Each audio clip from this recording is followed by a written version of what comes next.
sudah 2 kali terjadi longsor di wilayah ini. Yang lebih parah itu di sebelah ke gedung gereja. Gedung gereja Pak ya. Ini apa pengerjaannya ini memenuhi standar atau gimana Pak? Sampai bisa terjadi begini Pak?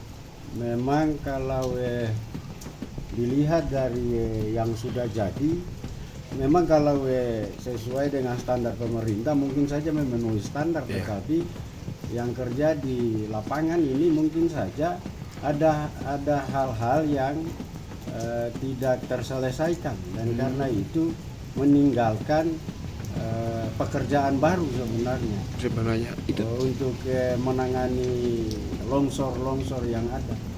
sejauh ini sudah ada komunikasi dengan pihak terkait Pak untuk masalah ini Pak? Menurut majelis jemaat kala itu, waktu awal mau pekerjaan cekdam ini sudah ada pertemuan dan ada perwakilan dari majelis jemaat yang mengikuti pertemuan itu, dan sudah dijanjikan bahwa setelah pekerjaan ini dibangun talut di bagian gedung gereja sini, tetapi sampai selesai pekerjaan pembangunan ini talut itu yang dibuat. Gitu Pak ya. Iya. Jadi terus harapan Bapak sendiri gimana Pak untuk pemerintah kah atau untuk ini kah?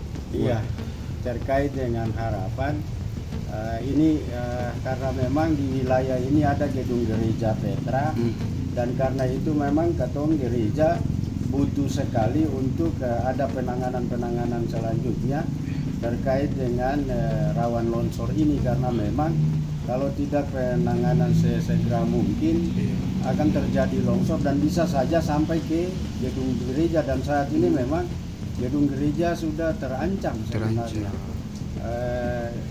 Dari gereja ada punya tim AMDAL yang baru saja dibentuk tahun ini, tahun 2022, dan sementara berproses kami sudah menghadirkan tim ahli juga dari Unpati untuk mengambil sampel tanah untuk diteliti terkait dengan itu.